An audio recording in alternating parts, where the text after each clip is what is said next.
할렐루야. 감사합니다. 예배가 시작되기 전에 준비기도 하고 준비 찬송하는 모습을 잠깐 보았습니다. 그러면서 예배가 잘 준비되고 있구나, 그런 생각을 했습니다.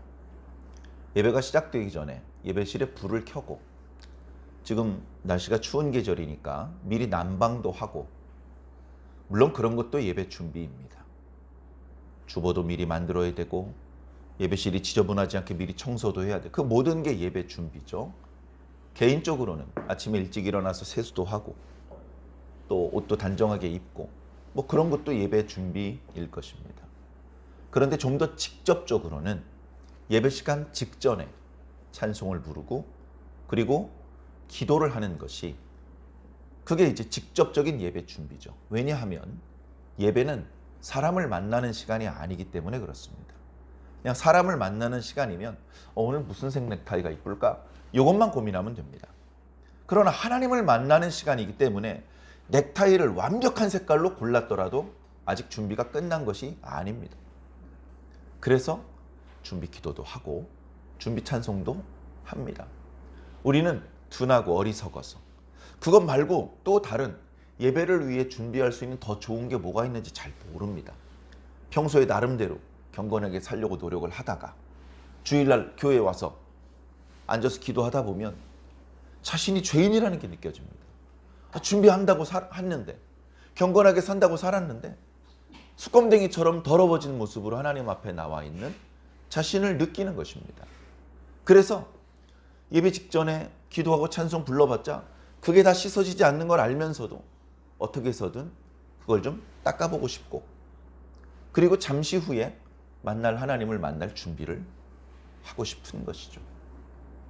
성경에 보면 옷을 준비하는 것으로 비유해서 설명하고 있습니다. 옷을 준비하는 것으로.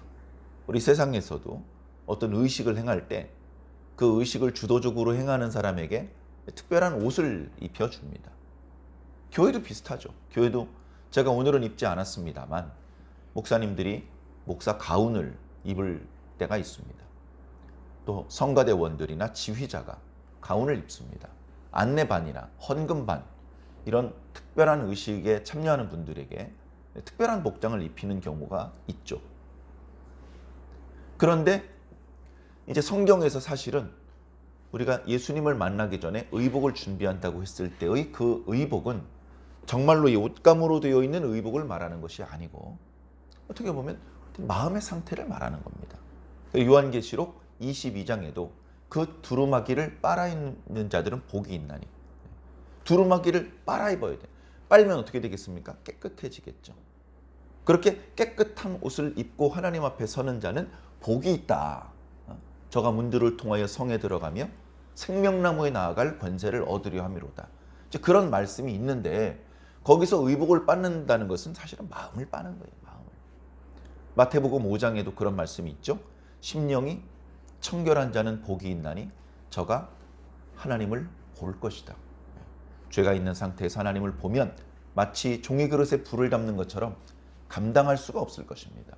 그러나 심령이 청결하다면 얘기는 달라지죠. 분명히 에덴 동산에서 아담이 하나님을 보았지만 죽지 않았습니다. 타지 않았습니다. 죄가 없는 상태였기 때문에 그렇습니다. 도대체 무엇으로 그 두루마기를 빨았길래 두루마리가 깨끗해질 수 있을까? 성경은 예수 그리스도의 보배 피에 빨아야 된다라고 말하고 있습니다. 우리가 피가 뭔지 압니다. 사람도 피를 흘리고 짐승도 피를 흘립니다. 대부분의 포유류들, 그 피 속에 헤모글로빈이 있는 피는 붉은색입니다. 붉은색 피를 받아가지고 하얀 옷을 집어넣으면 깨끗해지는 게 아니라 더 더러워집니다. 그러니 이것도 상징이죠. 예수 그리스도의 보혈에 네 옷을 빨아라. 이 옷 빨아봤자 소용도 없고, 그렇게 빨만한 예수 그리스도의 보혈도 우리에게 없습니다. 그러나 중요한 것은 우리들의 마음과 영혼을 빠는 것이고, 그리고 우리의 영혼과 마음을 깨끗하게 해줄 수 있는 유일한 재료는 예수 그리스도의 보혈인데, 그것은 정말로 예수님께서 흘려주셨던 피를 말하기보다는 예수님께서 우리를 위해서 대신 죽으셨다고 하는 그 대속의 은혜를 믿을 때 우리는 우리의 옷을 그 피에 빠는 것이다 라고, 그런 메타포, 상징으로 성경은 설명하고 있습니다. 그거 밖에도 여러 가지 다른 설명이 있죠. 내 살은 참된 양식이요, 내 피는 참된 음료다. 누구든지 내 살을 먹지 않고 내 피를 마시지 않는 자는 나와 상관이 없다. 그 정말로 예수님 육체의 살을 뜯어 먹으란 얘기냐? 그러고 싶어도 예수님의 살을 지금 만날 수가 없습니다. 현대 그리스도인 다 실패자들인가요? 그렇지 않습니다. 그것은 상징이고, 예수 그리스도의 살을 먹고 피를 마시라는 뜻은 예수 그리스도를 믿으라는 뜻입니다. 관련한 말씀을 우리가 이미 6장을 우리가 요한복음 말씀 묵상을 자세히 했었고, 관련된 내용이 인터넷에 다 올라가 있었기 때문에 필요하신 분은 보면 되겠습니다만, 중요한 것은 내가 예수님을 믿느냐, 내가 예수님을 정말로 믿느냐 하는 것입니다. 그리고 이 예수님을 믿는 믿음은 어떻게 발전되냐 하면, 지금 예배드리는 이 시간에 하나님, 예수님, 성령님께서 오시는 것을 믿는 것입니다. 이 예배 시간에 목사님은 늘 강조합니다. 저뿐 아니고 세상의 모든 목사님들이 강조합니다. 예배 시간은 사람 만나는 시간이 아니고 하나님 만나는 시간입니다. 우리가 사람을 만나는 것처럼 얼굴을 보고 손을 마주 잡고 그런 식으로 만나진 못하지만 영적으로 만나는 것이고 말씀으로 만나는 것이죠. 그때 하나님을 어떻게 만나야 되냐면 제대로 진하게 만나야 됩니다. 너희가 겨우 그렇게 먼 곳에서 몇 박 며칠을 통해서 힘들게 성전에 와서는 마당만 밟고 그냥 가니? 들어와서 하나님을 만나고 가야 되지 않겠니? 하나님을 만나서 네 사정 얘기도 해야 되고 하나님께서 하시는 말씀도 들어야 되지 않겠니? 그렇게 커뮤니케이션이 이루어질 때 하나님을 만난 것이죠. 예나 지금이나 마찬가지입니다. 그 하나님과의 만남이 제대로 이루어지면 기적이 일어나고 능력이 나타나고 변화가 일어납니다. 그렇기 때문에 다른 데서는 얻을 수 없는 그 변화를 하나님을 만나는 자리에서 얻기 위해서 우리는 노력을 하는 것이고, 투자를 하는 것이고, 희생을 하는 것이고, 준비를 하는 것입니다. 그래, 오늘도 예배 시작하기 전에 춤찬송을 불렀습니다. 얼마나 찬송에 열정적이었는지, 예배 시간이 다 된지 모르고 한 곡 더 부를 뻔했습니다. 예배 시간이 됐기 때문에 정말 한 곡 더 부르고 싶은 마음이 간절했지만 절제하고 잠깐 준비 기도하는 시간을 또 가졌습니다. 근데 제가 또 그런 생각을 했어요. 저도 여기 앉아서 예배를 인도하기 전에 잠깐 기도하지 않습니까? 기도를 할 때 예배를 준비하는 것이 크게 두 가지가 있는 것 같다. 누구한테 배운 게 아니라 저 혼자 오늘 아침에 갑자기 생각한 겁니다. 예배를 준비하는 것이 동적으로 준비하는 게 있고 정적으로 준비하는 게 있는 것 같은 거예요. 예컨대 막 박수치면서 찬송을 부르는 것은 뭔가 동적으로 예배를 준비하는 것 같고, 입을 다물고 눈을 감고 조용히 묵상으로 기도하는 것은 뭔가 정적으로 예배를 준비하는 것 같은 거예요. 그리고 두 가지가 다 필요하겠구나. 두 가지가 다 필요하겠구나. 제가 이렇게 해보면요, 동적으로 예배를 준비하는 것이 쉽습니다. 그건 좀 쉬워요. 다들 노래 부릅니다. 따라 부릅니다. 따라 불러요. 조금 낯선 노래, 잘 모르는 노래도 그냥 힘차게는 흥얼흥얼이라도 따라 부를 수 있습니다. 그리고 전혀 모르면 이렇게 찬송가를 보면서 가사를 눈으로 볼 수 있습니다. 그런 식으로 이제 같이 함께 하는 것이죠. 그러다가 이제 또 익숙한 노래가 나오면 함께 부르기도 하고. 정적인 예배 준비, 즉 기도는 의외로 어렵습니다. 어떤 더 깊은 집중이 필요합니다. 그래서 어떻게 보면 신앙을 이제 막 시작한 사람들은 쉽게 하지 못할 수도 있습니다. 조용히 아무 말도 하지 않았는데 오히려 말을 하면서 기도했을 때보다 더 깊이 집중을 하고 더 뜨거운 은혜를 체험하고, 그런 것은 모든 신앙인이 누구나 다 똑같은 정도로 할 수 있는 것은 아닌 것 같습니다. 그래 어떻게 보면 찬송을 부르면서 준비가 시작되고 기도를 통해서 그 준비가 더 깊어지고 또는 그 준비가 완성되는 것 같아요. 찬송을 먼저 부릅니다. 찬송을 부르기 전에 우리들의 마음은 어떻습니까? 막 운전하다 어떤 놈이 확 이런 입에 육두문자 좀 물었다가 예배가 이제 시작이 됩니다. 아까 전에 자꾸 그게 생각이 나. 그랬던 어떤 정말 쉽게 가라앉지 않을 우리들의 마음의 여러 가지 상태. 너무 즐거운, 너무 슬프고 너무 화나고 뭐 예를 들면 그런 여러 가지 복잡한 감정과 또는 고민과 생각들 이런 걸로 넘실대는 우리들의 마음을 어느 정도 좀 숨을 죽이는 거예요. 야야 그 생각 그만해. 이쪽으로 집중해. 이쪽으로. 예배 시간이잖아. 예배실이잖아. 찬송 부르잖아. 지금 4절이잖아. 집중해. 이런 식으로 자꾸 이렇게 산만해질 수 있는 우리들의 마음을 이렇게 모아주는 것이죠. 모아주는데 찬송을 통해서 모아지는 마음은 명경지수까지는 아니에요. 명경지수 아니죠? 아시죠? 전혀 일렁이 없는 물, 얼굴을 딱 들이대면 거울과 같은 물, 그걸 명경지수라고 하지 않습니까? 근데 찬송을 통해서는 명경지수까지 만들지는 못하는 것 같아요. 오히려 약간 흥분시키는 그런 면도 있습니다. 그런데 그 흥분이 주님을 향한 것이기 때문에 괜찮은 것이죠. 자, 그렇게 찬양을 통해서 조금 전까지 여러 가지로 내 머릿속에 있었던, 내 마음속에 있었던 생각과 감정들을 조금 숨을 죽여놓은 다음에 기도를 통해서, 특히 이 기도는 묵상기도입니다. 묵상기도. 말하지 않고. 그 묵상기도를 통해서 그나마 조금 남아있었던 일렁임을 명경지수로 만드는 것이죠. 왜 그렇게 해야 됩니까? 마치 위대한 화가에게 아이고 선생님 그림 한 장 좀 그려주세요. 선생님 글씨 잘 쓰니 글씨 한 장만 써주세요. 그럴 때 구겨진 종이 누가 연습하다가 막 낙서한 종이를 주질 않지 않습니까? 깨끗한 종이를 주지 않습니까? 깨끗한 종이. 그걸 주면서 거기다 글씨를 써달라고 하는 것이고 거기다 그림을 그려달라고 하는 것 아니겠습니까? 하나님, 제 영혼에 당신의 이름을 써주십시오. 제 마음에 당신의 음성을 새겨주시옵소서. 자, 이런 마음으로 교회를 왔다면 당연히 우리들의 마음을 명경지수로 만들어야 되겠죠. 그렇게 되어 있을 때 하나님께서 실력 발휘를 하실 수 있는 것입니다.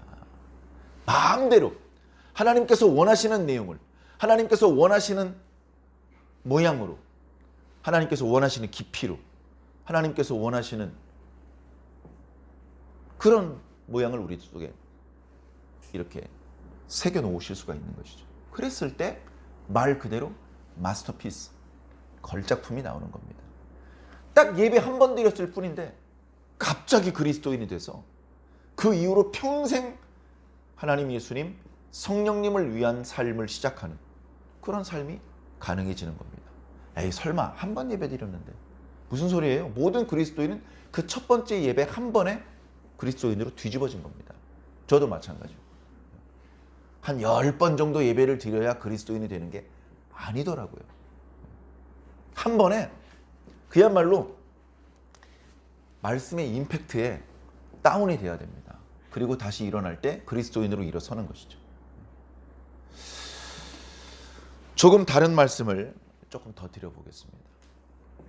제가 최근에 고민하는 내용이기도 한데 이 말씀은 듣는 분들의 수준이 낮으면 오해할 수도 있는 말씀이지만 여러분들은 수준이 낮지 않으니까 여러분들을 믿고 말씀드리겠습니다. 혹시 의혹이 있는 분들은 속으로 꿍하지 말고 물어보세요. 목사님 왜 그런 말씀하십니까? 뭐 이렇게 잘못된 겁니까? 차라리 물어봐 주시면 해명해 줄 수 있지 안 물어보고 속어서 이게 잘못됐구만 이렇게 생각하면 거기에서 문제가 생기는 겁니다. 제가 요즘에 생각하는 문제 중에 이런 게 있습니다. 나는 정말 목사다운 목사인가? 그런 생각입니다. 그래서 이제 별로 크게 고민하지 않고 당연하지 이런 답을 내렸습니다. 지금도 마찬가지입니다. 근데 문제는 뭐냐면 네가 왜 목사다운 목사냐라는 질문의 답입니다. 네가 왜 목사다운 목사냐?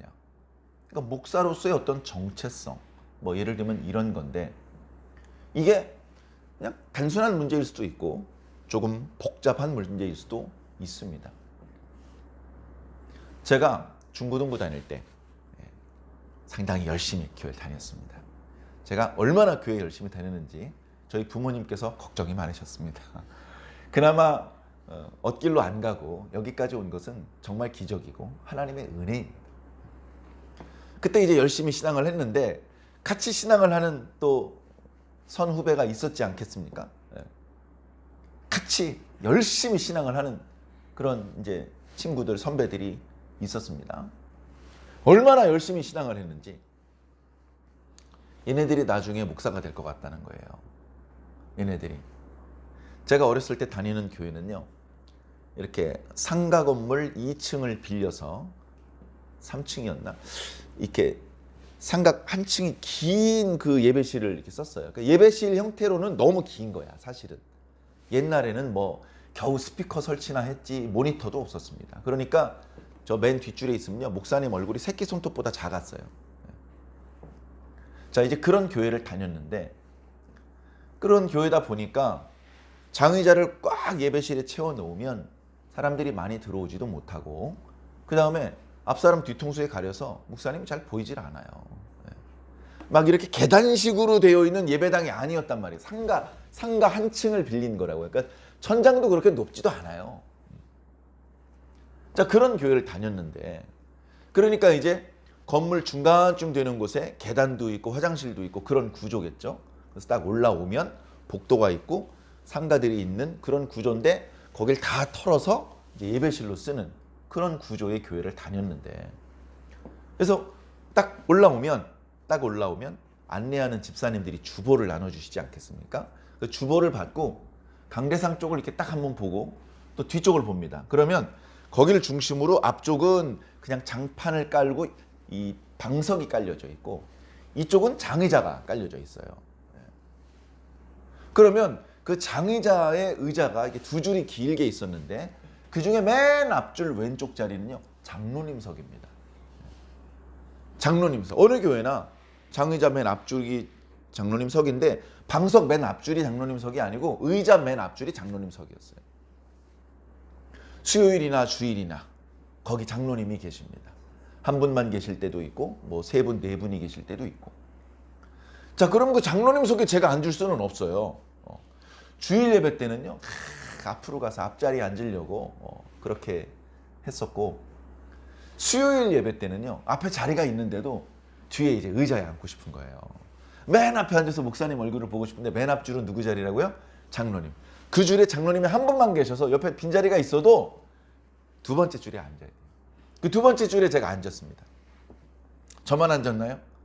저와 함께 신앙의 어떤 열정을 가진 친구들 두세 명이 같이 앉았습니다. 거기 앉아가지고 예배를 드리는데 열심히 찬송을 불렀습니다. 찬송을 부르고 예배가 시작됐습니다. 그러면은 예배 때 설교만 하시는 것이 아니고 예배를 위해서 누가 대표로 기도하기도 하시고 또 목사님도 설교 전에 기도를 하신 후에 설교를 하실 때가 많았습니다. 자, 그렇게 누군가 기도를 하면 뒤에 앉아가지고 아멘! 이거를 엄청 세게 했어요. 요즘 성도들을 아멘 하는 거는요, 제가 그때 아멘 하는 걸 생각을 하면 별로 세게 안 하는 겁니다.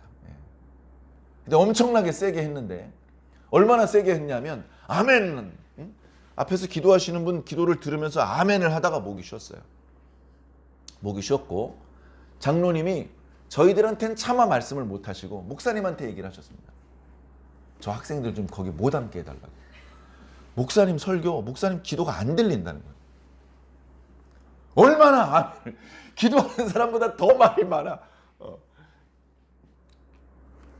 나이는 어렸지만 열정이 있었을 때 그렇게 했었습니다. 그런 열정도 때로는 필요하죠. 그러나 정적인 것과 동적인 것이 균형이 필요합니다. 너무 정적인 사람은 가끔 동적인 그런 방법을 또 쓸 필요가 있고, 동적인 것만 좋아하는 사람은 너무 그러지 말고 조금 어렵지만 조금 더 집중을 해서 정적인 방법으로 예배를 준비하고 기도하고 하나님을 만나는 그런 영성 훈련도 한번 해 보시기 바랍니다. 그래, 제가 어렸을 때도 그렇게 주변 분들에게 너는 틀림없이 커서 목사가 될 것 같다 라는 말을 많이 들었기 때문에 그것이 제 마음 한구석에 있었어요. 그런데 그 말을 제 말만 들은 게 아니고 제 옆에서 같이 아멘 아멘 했던 친구들도 그 말을 들었거든요. 시간이 지났습니다. 시간이 지났는데 그 중에 저보다 한 학년 높은 형이 아주 열심히, 저보다도 더 열심쟁이, 저보다도 훨씬 오래전부터 열심히 아주 두각을 드러내는 그런 모습이었거든요. 그리고 그 형네 집에도 이렇게 놀러 가보면 다 가족들이 믿음의 집안이야. 그 집 어머니부터 시작해서 그 형제들이 다 교회에서 이 부서 저 부서에서 아주 일꾼입니다. 그리고 그 집에 대부분 딸이고 아들이 2명 있는데 저랑 같이 이렇게 다니던 형, 그 위에 형이 있었는데 그 형도 엄청나게 열심히 해요. 그 형은 저보다 한 4살 많았나 그랬는데 엄청 열심히 했는데, 근데 그 얘기를 하는 거예요.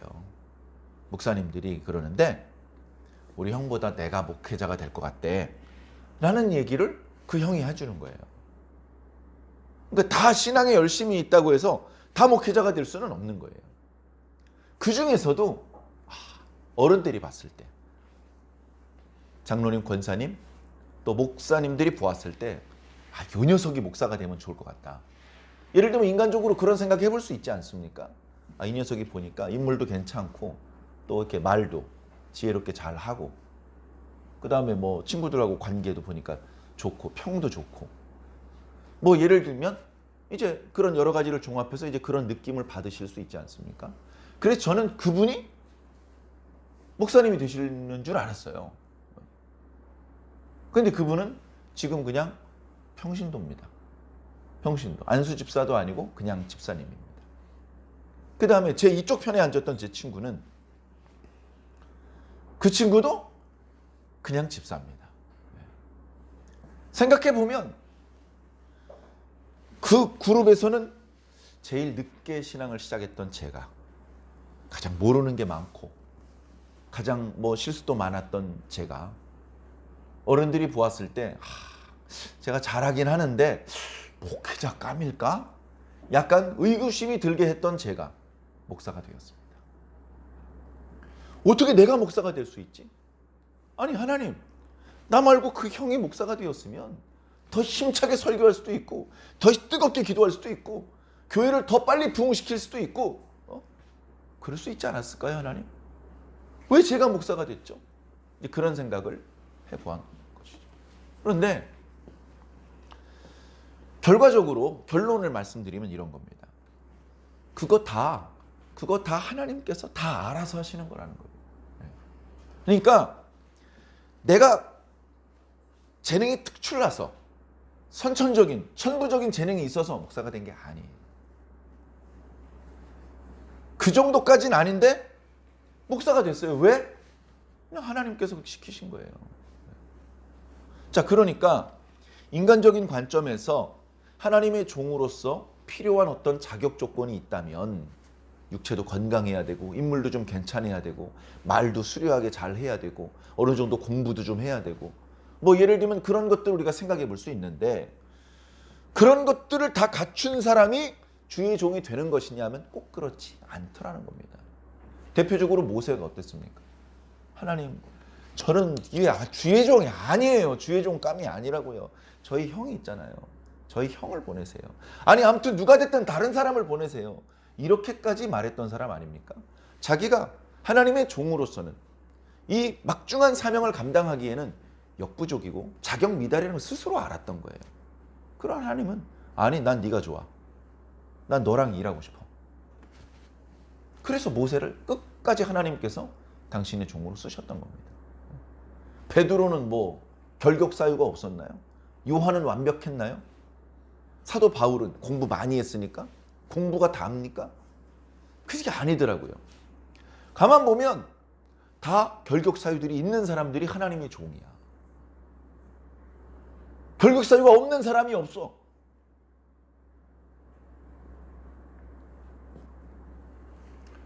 저도 결격 사유가 그래서 많이 있는 것 같습니다. 결격 사유가 없는 것 같은 사람은 하나님의 종이 못 돼요. 그 사람이 하나님의 종이 되었더라면 교만해졌을 수도 있고 범죄했을 수도 있습니다. 그래, 꼭 제가 아니어도 되는 거예요. 하나님은 원래부터 결격 사유가 많았는데 하나님께서 굳이 나를 고집해야 될 필요가 없는 것이죠. 예를 들자면 상황에 따라서 다른 사람을 통해서 하나님 일하시면 그만입니다. 제가 굳이 범죄를 했기 때문에 저랑 더 이상 일하지 않는 상황이 아니더라도, 예를 들면 나이가 많아서 은퇴를 해야 돼요. 육체적으로 질병이 생겨서 더 이상 강단에 서서 말씀을 선포하기 어려운 상황이 되면, 그러면 어쩔 수 없이 저를 통해서 일하실 수가 없는 겁니다. 생각해 보십시오. 우리나라에서 지금 누가 설교를 제일 잘하십니까? 이렇게 물어보면 떠오르는 이름들이 털어 있을 겁니다. 10년 전에, 20년 전에, 30년 전에 지금 우리나라에서 설교 제일 잘하는 분이 누굽니까? 그렇게 물어봤을 때 그때 당시 사람들도 나름대로 떠오르는 이름들이 있었을 거예요. 달라졌어요. 달라졌다고. 그분들 소천하시고 은퇴하시고 요즘 그리스도인들은 그분 이름을 말하지 않아요. 무슨 말씀인지 아시겠습니까? 조용기 목사님. 지금 우리나라에서 설교 제일 잘하는 분이 조용기 목사님입니까? 지금은 아니잖아. 옛날엔 어땠는지 몰라도 지금은 아니잖아요. 하용조 목사님, 옥하는 목사님, 유명한 목사님 많죠. 지금 안 계시잖아요. 지금은 다른 사람의 이름을 말하잖아요. 그래서 사람은요, 지나가는 거예요. 지나가는 거예요. 요즘 유튜브들을 많이 보실 텐데 저도 가끔 봅니다. 제가 본 영상 중에 그런 영상이 있어서 제목이 충격적이라서 그 영상을 이제 끝까지 봤는데, 오늘 이 말씀을 드리려고 자세히 다시 본 건 아니라서 기억이 분명하진 않습니다만 이런 내용이었어요. 여러분들 혹시 이런 교회 다닌다면 당장 그 교회 떠나세요. 이런 제목이었습니다. 어떤 교회냐? 예를 들면 성장만을 외치는 교회라면 그 교회를 떠나야 된다. 그 다음에 이 어떤 구도자 예배, 다시 말해서 전통적인 예배의 형식을 깨트리고 새로운 예배의 형식을 도입하는, 자꾸 그런 쪽으로 가려는 교회를 조심하라. 네 번째는 기억이 안 나는데 세 번째는 뭐냐면 담임 목사님을 우상화하는, 담임 목사님을 절대시하는 그런 교회라면 빨리 그 교회를 떠나라는 겁니다. 그래서 저는 미리 말씀드립니다. 저희 교회는 그렇게 막 뭘 이렇게 무슨 우상화하고 막 그럴 뭘 건덕지가 없어요. 예를 들면 목사님, 왜 목사님 혼자 다 결정해요? 저희 교회는 한 번도 그런 얘기를 들어본 적이 없습니다. 제발 좀 누가 그렇게 저 혼자 결정하지 못하게, 목사님 그런 거 상의를 좀 하셔야죠 라고 말해줬으면 정말 좋겠습니다. 그러나 지금 아무도 그러고 있지 않기 때문에 저 혼자 기도하고 우리 사모님이랑 같이 기도하고 의논해서 교회 대부분의 일들을 결정을 합니다. 근데 충분히 장로님들도 계시고 교회 일꾼들이 충분히 많이 있는데 회의도 제대로 하지 않고 중대사를 목사님 혼자 결정한다면 그건 좀 뭔가 문제가 있겠죠. 그런데 어떤 교회는 목사님 한 분에게 모든 권한이 집중되고 심지어 그 목사님을 신처럼 생각하는 그런 성도들이 있는 지경인 그런 교회도 예를 들면 없지 않다는 겁니다. 그건 잘못된 거라는 것이죠. 그래서 저는 그런 걸 염려할 단계는 아니지만 미리 말씀드립니다. 여러분, 제가 아니고요. 하나님을 보세요. 제가 아니고요. 예수님을 보셔야 됩니다. 저 말고 십자가를 보셔야 돼요. 저는 여러분들을 위해서 죽어드릴 수가 없습니다. 오늘 예배 시작할 때 묵도 말씀에 나는 양의 목자라. 내가 양을 알고 양이 나를 아는 것이 아버지께서 나를 알고 내가 아버지를 아는 것과 같다. 나는 양들을 위해서 목숨을 버리노라. 저는요, 죽어도요, 여러분들을 위해서 죽을 수는 없어요. 제 죽음이 여러분들에게 아무 기여를 할 수가 없는 그냥 평범한 사람이에요. 예수님이랑 달라요. 저는 아무것도 아닙니다. 시간이 지나면 저도 흙으로 돌아갈지 몰라요. 시간이 지나면 저도 더 이상 강단에서 큰 소리 치지 못하는 꼬부랑 할아버지가 될 수도 있어요. 그때 또 저만 보실 겁니까? 아니죠. 하나님께서 한때 저 목사님을 통해서 우리에게 말씀을 하셨어요. 지금은 이 목사님을 통해서 말씀하고 계셔. 또 시간이 많이 지나면 저 목사님을 통해서 말씀하실 수도 있어. 하나님은 자유로운 분이에요. 이 사람을 통해서 말씀하실 수도 있고 저 사람을 통해서 말씀하실 수도 있는 겁니다. 문제는 뭐죠? 누구를 통해서 말씀하시든지 내가 들을 수 있는 준비가 되어 있어야 되는 것이죠. 준비가 되어 있어요. 아, 지금 하나님 말씀 시작됐구나. 이게 안 느껴지면 못 듣습니다. 그죠? 친구들끼리 쑥닥쑥닥 얘기를 하다가도요, 갑자기 일순간 다 조용히 하고 한 사람을 쳐다볼 때가 있습니다. 그 사람이 뭔가 중요한 얘기를 하기 때문에 하던 걸 멈추고 그 사람의 말을 들어야 되는 것이죠. 우리끼리 옥신각신 하다가도 하나님께서 오시면 일순간 조용해져요. 오직 하나님이 말씀하시는 거 우린 들을 뿐인 것이죠. 그런 생각을 요즘에 많이 했습니다. 난 절대적인 존재가 아니구나. 원래 알고 있었지만 더 뼈저리게 느꼈습니다. 그러나 제가 하나님의 종으로 쓰임받는 동안에는 전 최선을 다해야 됩니다. 저는 능력이 없어요. 그러나 주님의 이름으로 큰 소리 치는 겁니다. 예배가 끝나면 목사님들이 고린도전서 13장 13절 말씀으로 예배를 마칩니다. 축도 말씀이죠. 지금은 예수 그리스도의 은혜와 하나님의 사랑과 성령님의 교통하신 그 은혜가 있을지어다. 근데 있을지어다 건방지잖아. 목사가 뭔데, 네가 뭔데, 있을지어다 없을지어다, 네가 뭔데. 그럼 어떻게 해야 됩니까? 있기를 축원하옵나이다 이렇게 해야 된대요. 그리고 그렇게 하는 목사님들도 많이 있답니다. 근데 저는 그렇지 않아요. 그렇게 축도 기도를 하는 순간에는 기문상으로 축도를 하는 게 아니에요. 기문상이 누구를 뭐 있노라 없노라를 뭘 할 수 있어요. 주님의 이름으로 하는 겁니다. 내가 하는 게 아니에요. 내가 그때 하는 말은 내가 책임질 수 없어. 주님이 책임지신다고요. 그런 믿음으로 하노라라고 표현을 하는 것입니다. 그러니 여러분들이 잘 헤아려 믿으시기를 바랍니다. 하나님, 예수님, 성령님을 믿어야 됩니다. 성경 말씀을 믿어야 됩니다. 그리고 그 믿음이 확장되어서 지금 이 예배 시간에 하나님, 예수님, 성령님께서 계시다는 것을 믿어야 되고, 그 하나님께서 지금 저 김 목사를 통해서 말씀하고 있다는 것을 믿으셔야 됩니다. 김 목사의 말 속에는 두 가지가 있습니다. 하나님의 음성이 있고 김 목사의 말이 있습니다. 김 목사의 말도 하나님의 말씀으로 믿으면 문제가 생길 수 있겠죠. 하나님의 말씀을 김 목사의 말로 생각해버려도 손해가 막심할 것입니다. 그걸 잘 헤아려야 되는 거예요. 헤아려야 돼요. 사석인데도 하나님께서 그 목사님을 통해서 말씀하실 수 있습니다. 예배 시간인데도 목사님께서 개똥 철학을 말할 수도 있는 겁니다.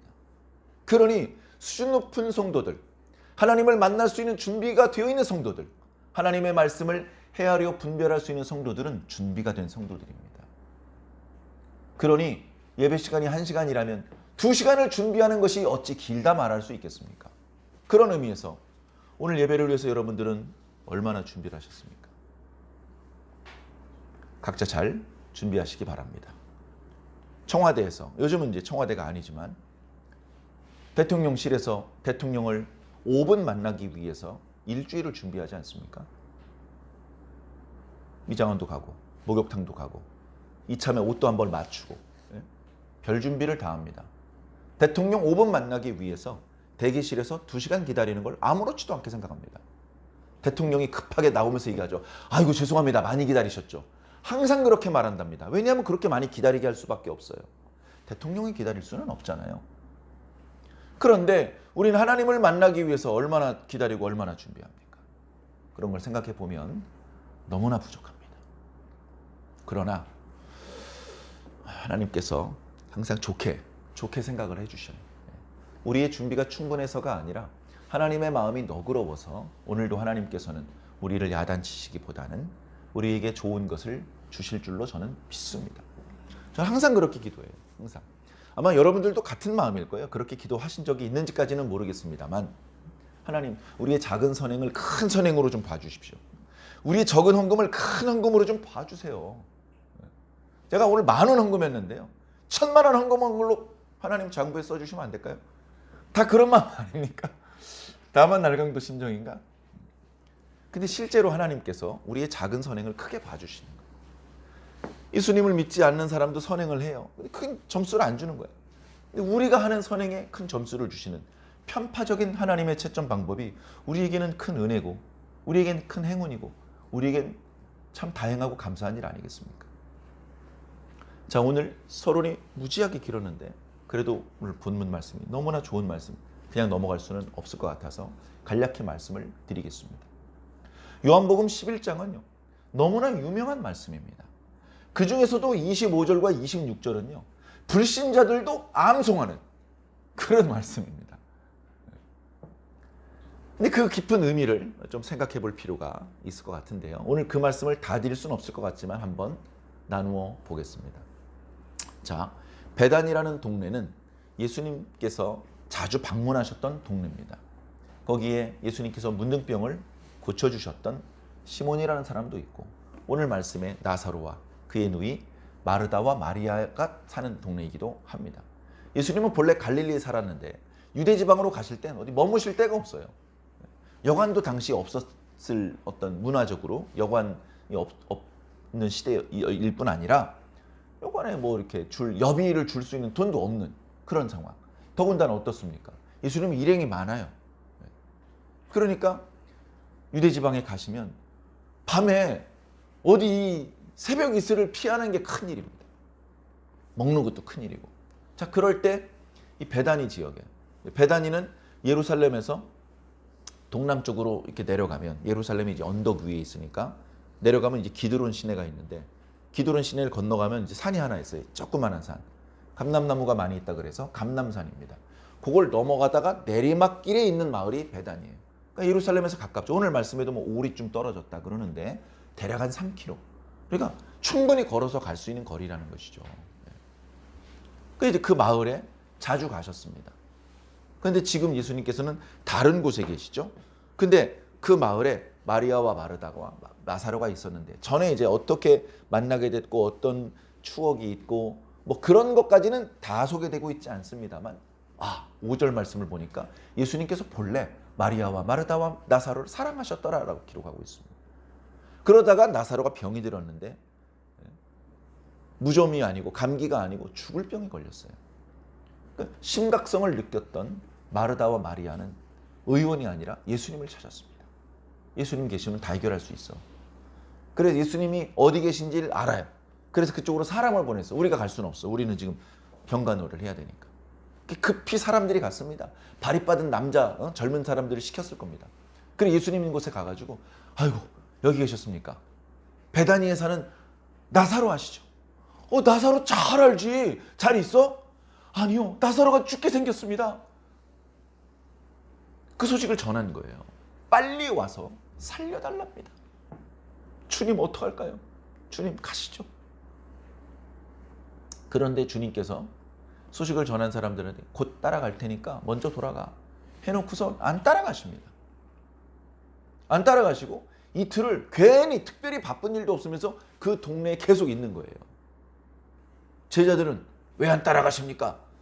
아무도 안 물어봐요. 왜냐하면 이 베다니만 해도 유대 지방이라서 유대인들이 득식을 득식을 하게 사는 곳인데 거기에 예수님께서 또 등장하시면 금세 소문이 퍼질 것이고 당국자들이 또 쫓아와서 돌을 던지려고 그럴 거예요. 이미 8장과 10장에 돌을 던져 죽이려고 여러 번 시도했었습니다. 예수님께서 빠져나오셨죠. 아직 때가 되지 않았기 때문에. 그런 상황에 또 유대로 가신다고 하니 제자들이 주님 어지간하면 안 가면 안 됩니까? 야 우리 친구 나사로가 자. 그러니까 우리가 가서 깨워줘야 돼. 죽은 걸 잔다고 표현하신 거예요. 근데 제자들이 그걸 이해를 못하니까 아 자는 겁니까? 아 푹 자고 나면 회복이 되겠네요. 그러면 안 가도 되는 거 아닐까요? 예수님께서 사실은 죽은 거야. 내가 가야 돼. 그러니까 제자들이 예수님 옷자락을 더 잡아당길 수도 없고 그래서 이제 예수님께서 결국은 이제 베단이라는 마을에 왔는데 예수님께서 마을에 들어오셨다는 소식이 들린 겁니다. 그래가지고 어떡합니까? 마르다가 뛰어나간 거예요. 뛰어나가. 예수님께서 오셨다는데 집안에서 다리 꼬고 앉으면서 기다릴 수는 없잖아요. 사위만 와도 버선발로 뛰어나가는데 예수님께서 겨우 사위 정도입니까? 더 귀하고 더 존귀하시고 더 고마우신 분이라 뛰어나갔습니다.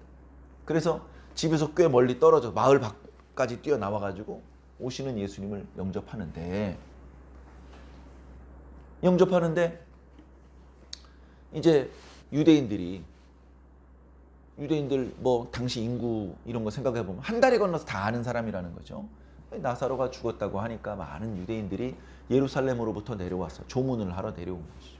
그래가지고 또 마르다가 뛰쳐나가니까 곡하려고 나가는구나 그렇게 생각을 한 거예요. 마리아 때도 그랬고.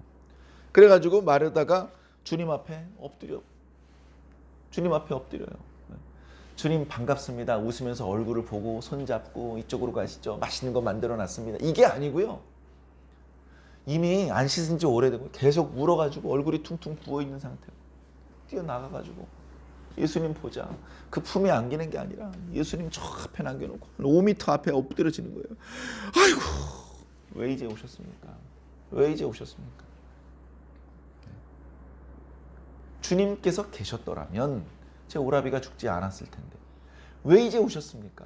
늦게 오시는 바람에 죽었잖아요. 뭐 이런 얘기예요.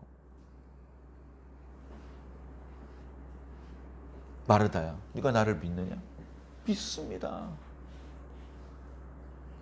저는 주님께서 너무 뒤늦게 오시긴 했지만 지금이라도 주님께서 하나님께 뭔가 기도하시면 하나님께서 그대로 이루어 주실 것을 저는 믿습니다. 그래, 네 오라비가 다시 살아날 거야. 철석같이 믿는다던 마르다가 안 믿어요. 네. 먼 훗날 세상 끝날에 부활의 때가 되면 저희 오빠가 그때 다시 살아나겠죠. 그 말을 하는 거예요 지금. 그래도 예수님과 꽤 오랫동안 다니면서 다른 데 소개되지 않았던 예수님께서 먼 훗날에 부활의 순간이 있을 것이라는 말씀을 마르다가 알고 있네요. 예수님께서 그게 아니야. 마르다야 잘 들어. 나는 생명이고 부활이야.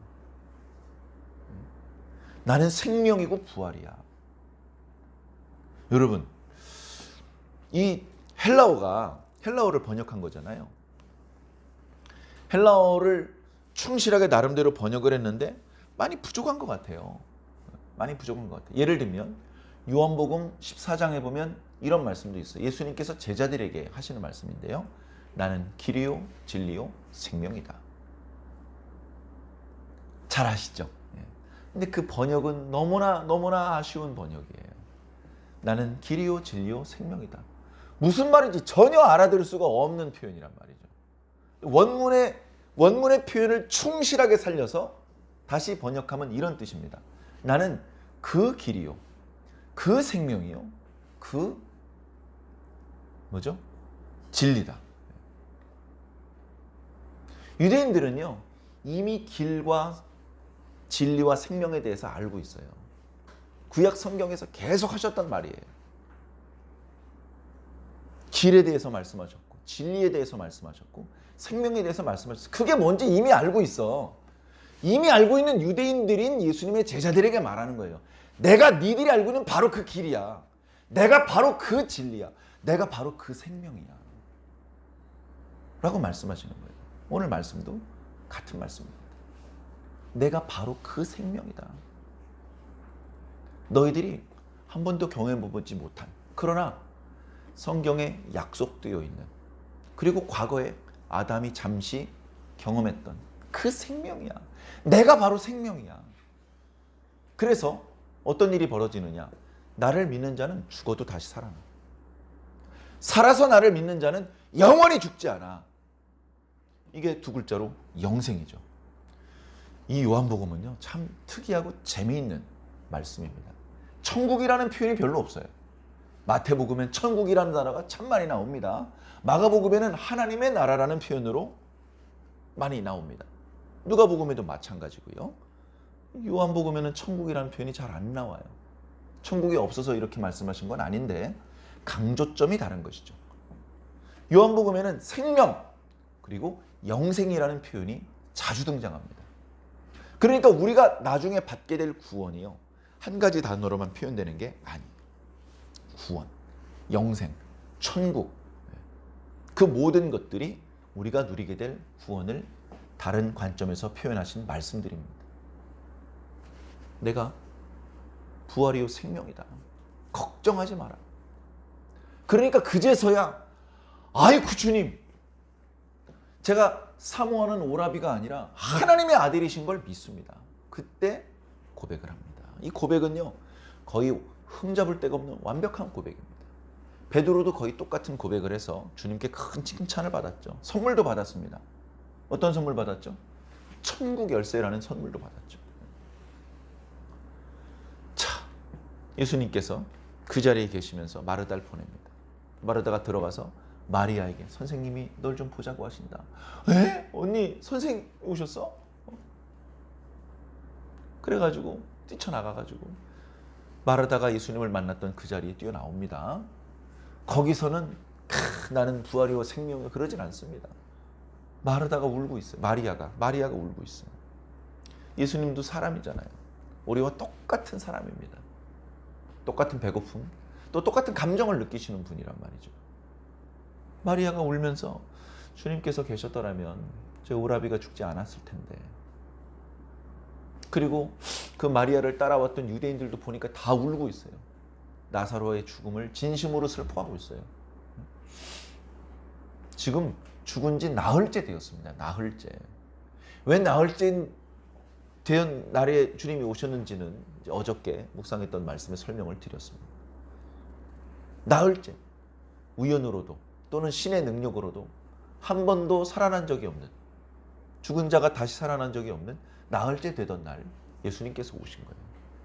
그러나 다 울고 있으니까 주님께서 함께 우십니다. 오늘 말씀 맨 마지막 구절에 뭐라고 그러십니까? 예수께서 눈물을 흘리시더라. 성경에 하나님이 눈물을 흘린다는 표현은 없어요.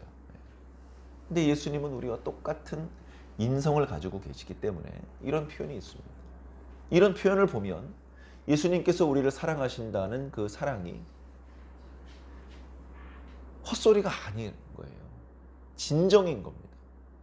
진정으로 사랑하시는 거예요. 그를 어디에 두었느냐? 와서 보시옵소서 하면서 이제 예수님을 집이 아니라 무덤으로 안내를 합니다. 그 뒤에 벌어질 일들 너무나 유명하기 때문에 잘 아실 텐데요. 내일 새벽 예배 묵상 내용을 또 인터넷에 올려드릴 테니까 참고해서 보시길 바라고. 사랑하는 성도 여러분, 하나님께서 저와 여러분을 사랑하고 계십니다. 저와 여러분들이 결격 사유가 없어서 사랑하시는 것이 아닙니다. 제가 무흠에서 목사가 된 것이 아니고, 이 앞에 장로님이 무흠에서 장로가 된 것이 아니고, 여러분들이 흠이 없어서 그리스도인이 된 것이, 천국의 주인공이 되는 것이 아니라는 겁니다. 근데 어떻게 우리가 천국의 주인공이 되는 거죠? 믿음으로 구원을 받는다고 하더니 우리가 예수님을 믿어서 우리가 천국의 주인공이 되는 것이군요. 그렇기도 하지만 근본적으로는 하나님께서 우리를 사랑하셔서 우리가 천국의 주인공이 되는 겁니다. 우리가 예수님을 믿었어요. 참 저 자식 마음에 안 드는 자식인데 예수님을 믿었으니 어쩔 수 없이 양자로 등록을 해줘야 되네. 이렇게 해서 하나님께서 마지못해 별로 마음에 들지는 않는데 우리를 당신의 아들로 인정해 주신 게 아니란 말이에요. 우리가 예수님을 믿었기 때문에 양자가 되어서 하나님을 아버지라고 부르게 된 것도 맞는데 근본적으로 하나님께서 우리를 사랑하셨어요. 하나님께서 우리를 사랑하셔서 하나님께서 예수님을 보내주신 거예요. 우리를 살리시려고. 자기 아들을 죽여가면서 우리를 살리시려고 하나님의 아들을 보내신 거예요. 이유가 뭐라고요? 사랑하시기 때문에. 우리는 그 부분을 잃어버려서는 안 됩니다. 아버지가 종아리를 쳐요. 종아리. 아파요. 그 순간엔 아빠가 미워. 그 순간엔 아빠가 미워요. 철이 안 들었는데 뭐. 근데 어때요? 철 들고 나니까 그게 다 나 사람 되라고 한 거였어. 그게 다 날 위해서 한 거였다고. 그걸 알기 때문에 어떻습니까? 그 은혜를 늘 기억하면서 어떻게든 보답을 하려고 마음을 먹는 거잖아요. 우리가 신앙을 할 때 우리는 아직도 하나님 주머니에서 짤랑거리는 그 소리에만 정신이 팔려 있습니다. 하나님 돈 주세요. 건강 주세요. 합격 따게 해주세요. 돈 많이 벌게 해주세요. 그것만 생각을 하는 거예요. 우리 마음의 평안, 영혼의 구원을 위한 그런 기도보다 물질의 풍요와 육체와 건강을 위한 기도만 하는 거예요.